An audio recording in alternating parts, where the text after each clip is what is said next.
Hey everyone, तो end game की बात करेंगे। लास्ट 30 डेज में क्या करना चाहिए। वैसे तो 30 डेज भी नहीं बचे हैं, लेस देन 30 डेज हैं। एंड इन कुछ दिनों में आपको क्या करना चाहिए एग्जैक्टली एज अ स्टूडेंट, वो सारी बातें बेस्ट गाइडेंस आपको देने की यहाँ पे कोशिश करूंगा। थोड़ा थ्रोट इन्फेक्शन हुआ है तो फीवर वगैरह है, एनर्जी कम फील होगी, लेकिन गाइडेंस आपको बेस्ट ही दूंगा यहाँ पे। ठीक है, चलो। तो पहली बात, आपको कंसेप्ट समझ में आना चाहिए। जो बच्चे हैं सिर्फ रट्टा मार के जा रहे हैं एंड सिर्फ लर्न करके एग्जाम लिख दोगे, ऐसा आपको लगता है तो बहुत गलत कंसेप्ट में आप जी रहे हो। बिकॉज जो क्वेश्चंस एग्जाम में आते हैं they are not difficult questions, but they are based on concepts. ठीक है, they are based on activities. अगर आपने कोई टॉपिक समझा है तो उसको अप्लाई करके application based question, activity based question आप लिख सकते हो। तो सबसे पहली चीज आती है कंसेप्ट का अंडरस्टैंडिंग, कंसेप्ट क्लैरिटी। एंड उसके लिए आपने वन शॉट मांगे तो मैंने ऑलमोस्ट सब चैप्टर का वन शॉट आपको प्रोवाइड किया हुआ है। फिर आपने बोला रैपिड पीवाईक्यू सीरीज चाहिए, रैपिड रिवीजन चाहिए, तो ऑलमोस्ट 1 घंटे के अंदर या 1 घंटे तक पूरा एक चैप्टर, उसके इंपॉर्टेंट टॉपिक्स प्लस पीवाईक्यूज, सब कुछ मैंने यहाँ पे पीवाईक्यू सीरीज में कवर किया है। एंड सारे 20 चैप्टर्स यहाँ पे कवर होने वाले हैं विथ पीवाईक्यूज।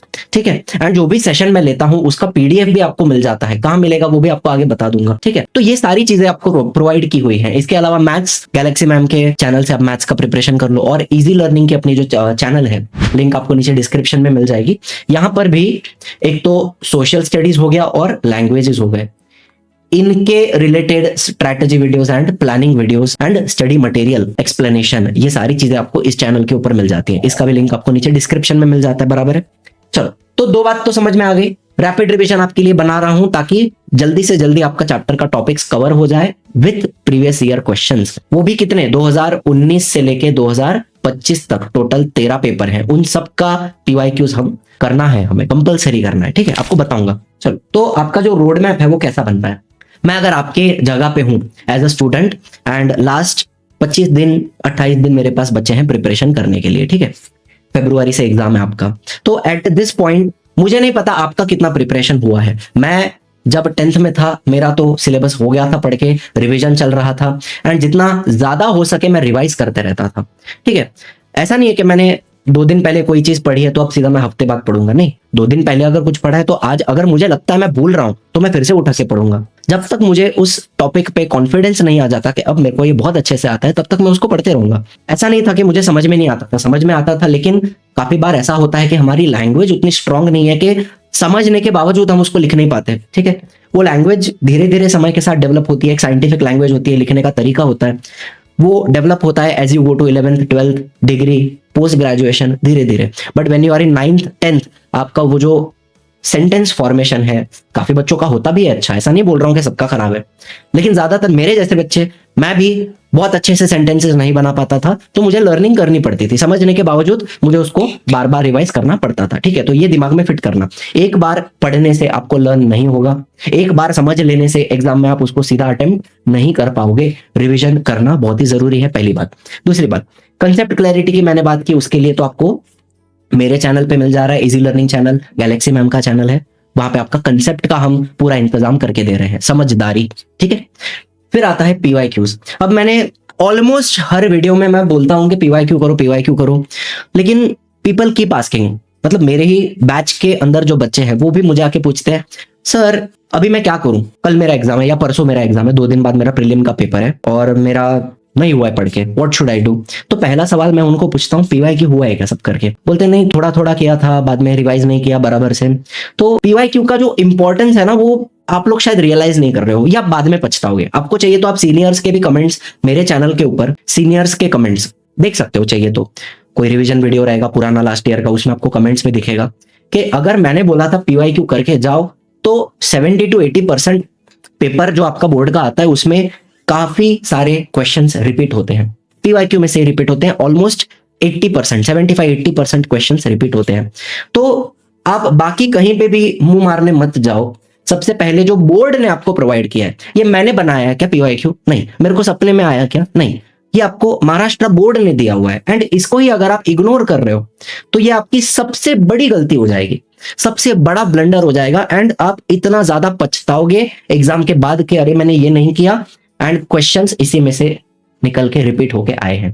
ठीक है, तो जो भी बच्चा है पीवाईक्यू अभी तक नहीं किया है या सोच रहा है बाद में करूं, एग्जाम के टाइम करूंगा, ऐसा करूंगा वैसा करूंगा, you are making a very big mistake. ठीक है, पहली बात बहुत क्लियरली आपको बता रहा हूं, सबसे बड़ी गलती पीवाईक्यू ना करना।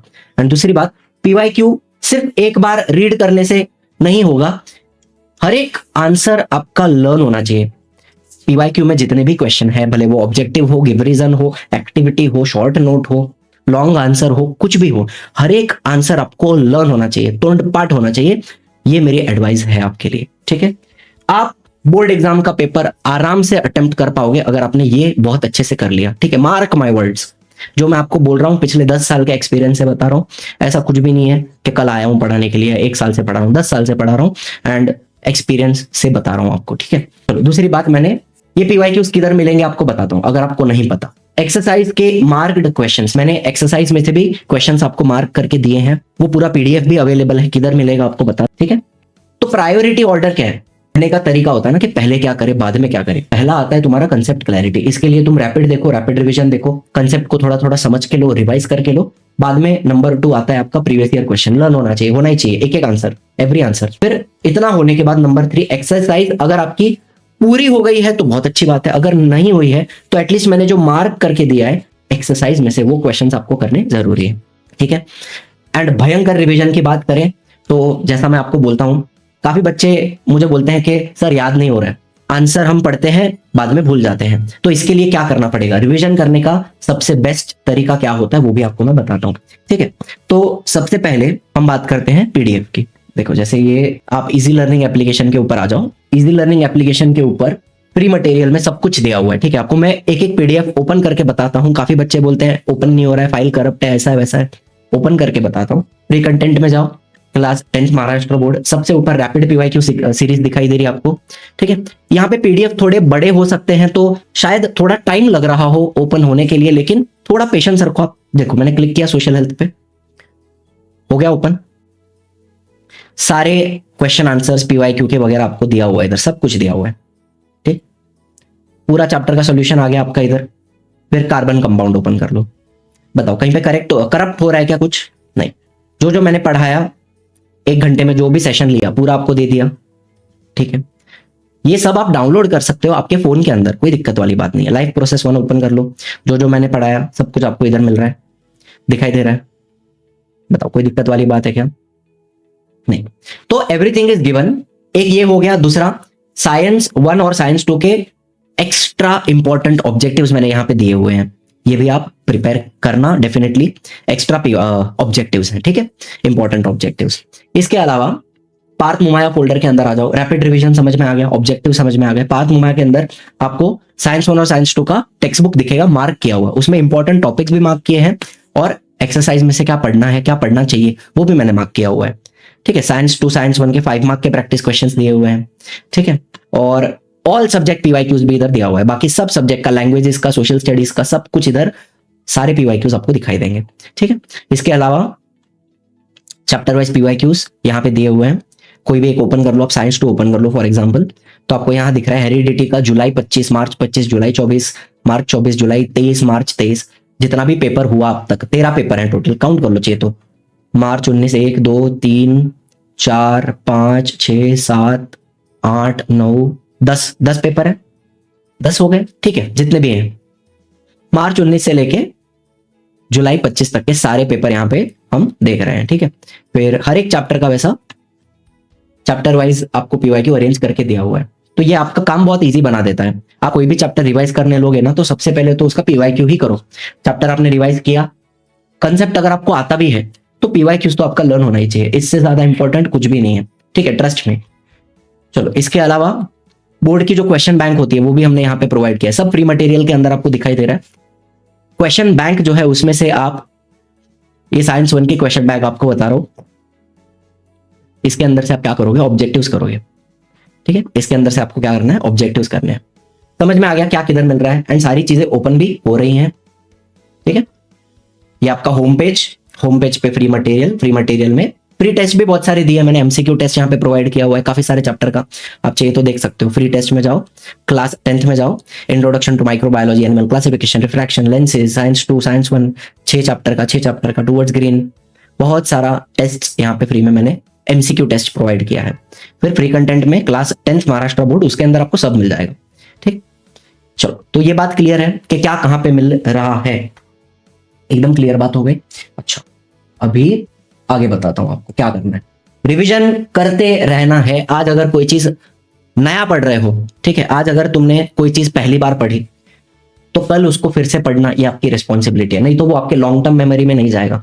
किसी एक टॉपिक को एटलीस्ट 4 बार आपको रिवाइज करना चाहिए, एक बार आज, एक बार कल, फिर 3 दिन छोड़ के, फिर एक हफ्ता छोड़ के। जब 4 बार वो चीज रिवाइज होती है तब जाके वो लॉन्ग टर्म मेमोरी में जाती है, नहीं तो आप भूल जाओगे 100%। मैं भूल जाता हूं, कंसेप्ट मुझे सारे आते हैं, लेकिन आदमी भूलता है ना। ऐसा नहीं है कि आपका ये कोई एआई है या कंप्यूटर का मेमोरी चिप है, एक बार अंदर डाल दिया तो कॉपी पेस्ट करके हमेशा उधर रहेगा, नहीं, यू विल फॉरगेट थिंग्स। भूलता है आदमी, मेमोरीज चली जाती हैं धीरे धीरे। तो किसी चीज को लंबे समय तक याद रखना है तो you have to keep revising again and again and again and again. मेरी एक बात सुनो, 10 अलग चीज मत करो कि चलो पीवाईक्यू लर्न कर लिया, चलो अभी सैंपल पेपर कर लो, अभी चलो प्रीलिम का पेपर कर लो, अभी और कोई एक्सरसाइज ये वो यहाँ वहां बोर्ड का क्वेश्चन बैंक उठा के कर रहे हो। 4 5 6 अलग चीजें मत करो। 21 सेट कर लिया, ये कर लिया, एक चीज करो लेकिन इतने अच्छे से करो। ठीक है, 10 चीजें मत करो। 10 चीजें करने जाते हो, कोई भी चीज अच्छे से नहीं हो पाती, बट व्हेन यू डू, यहाँ पे 2 बातें मैंने बताई है, एक पीवाईक्यू कर लो, एक पीवाईक्यू के ऊपर स्ट्रेस है सबसे ज्यादा, और एक एक्सरसाइज के जो मार्क्ड क्वेश्चंस हैं। इतनी चीजें आप बहुत अच्छे से करो, 10 बार रिवाइज करके जाओ, गारंटी आपका 40 में से 40 आएगा पेपर में। ठीक है, 10 अलग चीजें मत करो, सिर्फ 2 चीजें करो, बहुत अच्छे से करो, दैट इज द पॉइंट। ठीक है, और दूसरी बात, रिवीजन में क्या करना है, मेरे घर पे ट्यूशन का माहौल होता था, मम्मी ट्यूशन लेती थी, तो जो भी मैं पढ़ता था वो मैं लर्न करके मम्मी को सुनाता था। टेकअप्स बोलते हैं, ओरल्स देना बोलते हैं।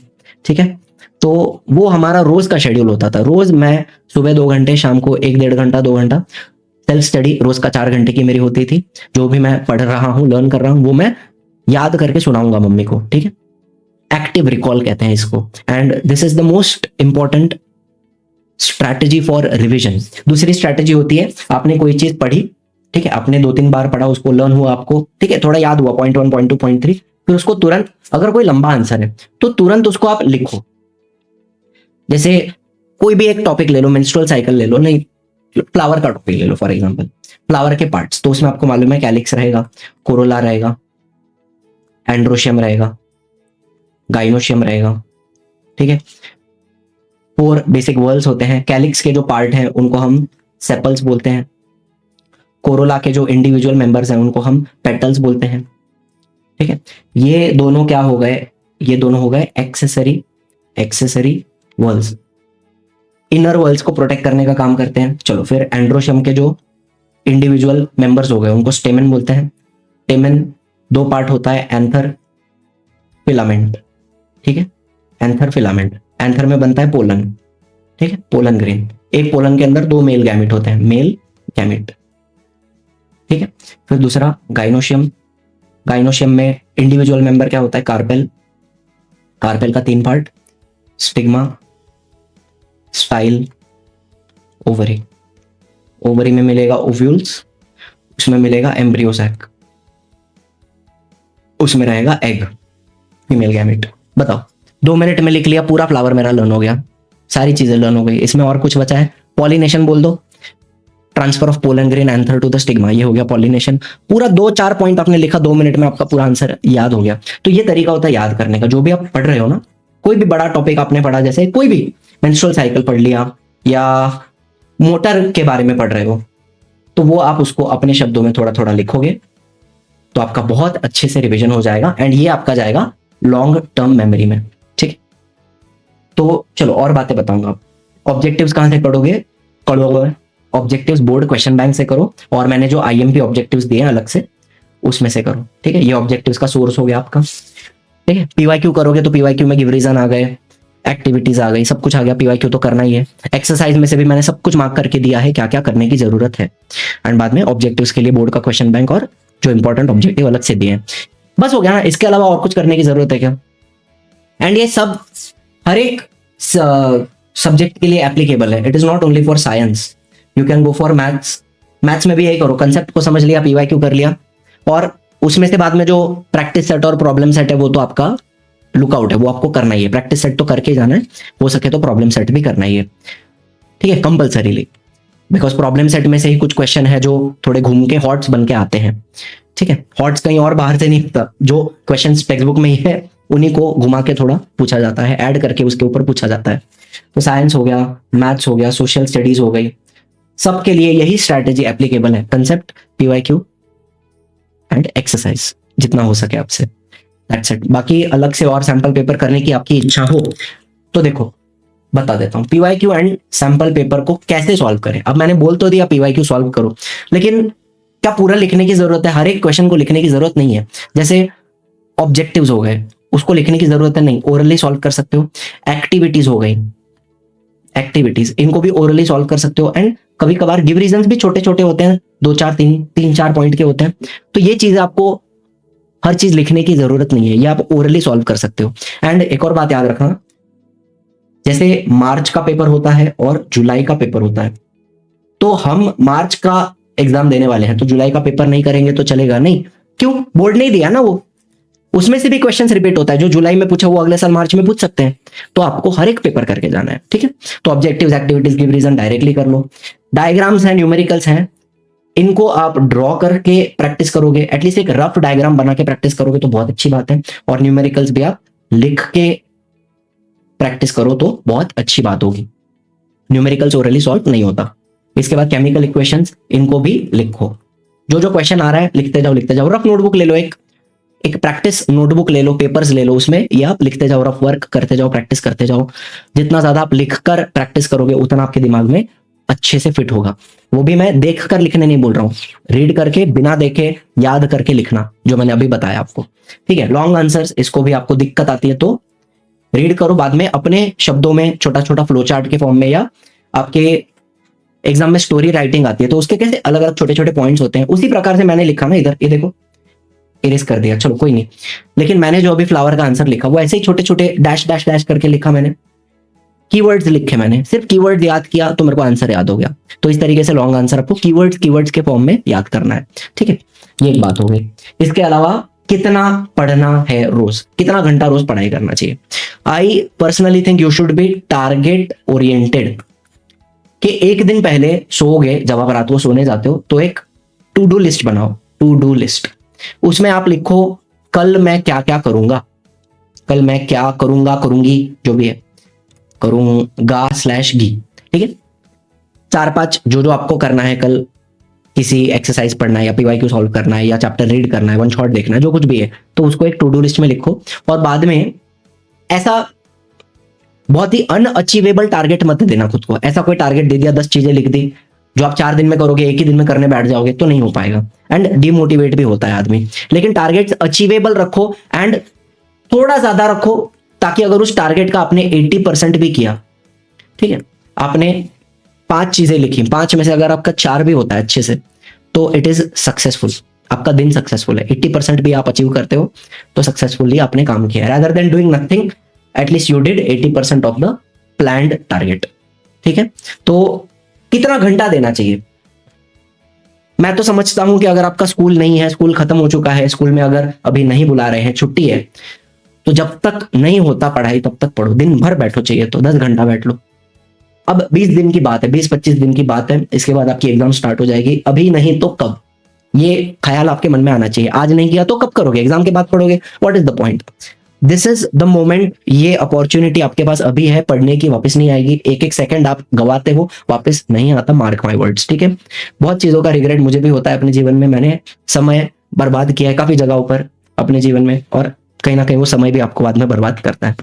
ठीक है, तो जितना हो सके पूरा दिन बैठ के पढ़ो चाहिए तो, लेकिन एटलीस्ट 6 घंटा तो आपका होना चाहिए, और उसको आप 2 से 3 स्लॉट में डिवाइड कर सकते हो। 2 घंटा 2 घंटा 2 घंटा, ऐसे 3 स्लॉट बन गए, या 2.5 घंटे के 2 स्लॉट हो गए, फिर 1 घंटे का स्लॉट हो गया, या 3 घंटे के 2 स्लॉट हो गए। ऐसे करके दिन में सुबह पढ़ लिया आपने, फिर दोपहर में आपने कुछ राइटिंग वर्क किया, शाम में वापस आप 3 घंटा पढ़ रहे हो, तो आपके ऊपर है, आपका जो डे है उसके हिसाब से आपको ये अरेंज करना है। फोन साइड में रखो, ये जो जो पीवाईक्यूज वगैरह हैं, इसका चाहिए तो आप प्रिंट आउट ले लो। बार बार फोन उठाओगे, नोटिफिकेशन दिखता है, फिर आप यूट्यूब पे चले गए, शॉर्ट्स में चले गए, रील्स में चले गए। तो हालांकि मैं देखो पीडीएफ ही दे सकता हूँ, और क्या कर सकता हूँ मैं प्रिंट करके एक एक बच्चे को पहुंचाऊं क्या? पीवाईक्यू नहीं कर सकता। तो आपकी रिस्पॉन्सिबिलिटी है, पीवाईक्यू हो गए चाहे ऑब्जेक्टिव हो गए, जो जो चीज आपको पढ़ने लगने वाली है उसका आपने प्रिंट आउट ले लेना है, ठीक है, कंपलसरी, ताकि फोन आप बार बार ना उठाओ, फोन के अंदर बार बार ना घुसो। Very important, this is the biggest distraction आज के टाइम पे। आपको भी खुद पर्सनली पता है कितना समय आपने फोन के ऊपर बर्बाद किया होगा, देख लेना, वो आपका लुकआउट है, ठीक है। इसके अलावा PYQ का प्रिंट ले लो। एंड एक आखिरी चीज मुझे क्या बतानी थी, बीमार जब आदमी होता है दिमाग काम नहीं करता ठीक से, उन साइड में रख दिया, PYQ का प्रिंट ले लिया, 2 से 3 स्लॉट में आपने पढ़ाई किया। हाँ, एक दिन में कितने सब्जेक्ट करने चाहिए, तो आप ट्राई करो एटलीस्ट 2 सब्जेक्ट की पढ़ाई हो। लैंग्वेजेस में आपको मेजर फोकस आपके राइटिंग और ग्रामर के ऊपर करना है, राइटिंग स्किल, ग्रामर। तो उसके अलावा एवरीडे आप 2 सब्जेक्ट लेके चल सकते हो। मैथ्स किया, साथ में साइंस किया, हाँ 3 घंटा मैथ्स कर लिया, 3-4 घंटा साइंस कर लिया। दूसरे दिन आपके ऊपर डिपेंड करता है कौन सा सब्जेक्ट आपका वीक है। अगर मैथ्स आपको बहुत अच्छे से आता है तो साइंस पे फोकस करो, सोशल स्टडीज पे फोकस करो, लैंग्वेजेस पे फोकस करो। अगर मैथ्स बिल्कुल नहीं आता है तो आपको मैथ्स रोज करना चाहिए, मैथ्स के साथ साइंस, फिर दूसरे दिन मैथ्स के साथ सोशल स्टडीज, फिर मैथ्स के साथ साइंस। मैथ्स डिफिकल्ट लगता है तो डू मैथ्स डेली, ठीक है। और उसके साथ साइंस सोशल स्टडीज अल्टरनेटली आप कर सकते हो, अलॉन्ग विथ लैंग्वेजेस का ग्रामर एंड राइटिंग स्किल। रोज आप आधा घंटा भी अगर राइटिंग स्किल को देते हो, लिखने के ऊपर, ऐसे राइटिंग हो गया, स्टोरी राइटिंग हो गया, जाहिरात लेखन, पत्र लेखन, वॉट एवर इट इज, रोज आधा घंटा 40 मिनट्स भी आप देते हो राइटिंग को, तो लैंग्वेजेस आपका बहुत तगड़ा हो जाएगा, ठीक है। तो ये सारी चीजें जो मैंने मेरे 10th में करी थी वो आपको सारी बातें यहाँ पे बता रहा हूँ। एंड कुछ बातें ऐसी हैं जो मैंने नहीं की थी, एंड काश मैं करता तो मुझे और ज्यादा अच्छे परसेंट आते, अच्छे ही आए थे, बुरे तो नहीं थे, लेकिन और अच्छे कर सकता था अगर मैं ये सारी चीजें फॉलो करता, ठीक है। सो बस मुद्दा यही है कि ना, एक भी दिन आपका बर्बाद नहीं होना चाहिए। Every day should be better than previous day. कल का दिन आज से बेहतर होना चाहिए, ज्यादा मेहनत आपको करनी है एवरी डे, तब जाके आपका जो भी ड्रीम है वो आप अचीव कर पाओगे, ठीक है। तो वीडियो को और ज्यादा लंबा नहीं करूंगा, आई होप मैंने सारी बातें आपको अच्छे से बताई हैं। PYQ का इंपॉर्टेंस अगर आप अभी नहीं समझ रहे हो तो आगे जाके आपको, आओ एग्जाम के बाद आओ, पेपर जब आ जाएगा लिख के आ जाओगे, बाद में PYQ ओपन कर लेना, आपकी मर्जी, आज मत करो बाद में कर लेना, ठीक है। एंड जो जो समझदार बच्चे हैं या मुझे फॉलो करते हैं तो PYQ मस्ट है, मस्ट डू है, हर एक आंसर आपका लर्न होना ही चाहिए, ठीक है। So with this let's end the video here. Thank you so much for watching, I will see you in the next one. Bye bye, जय हिंद, जय महाराष्ट्र।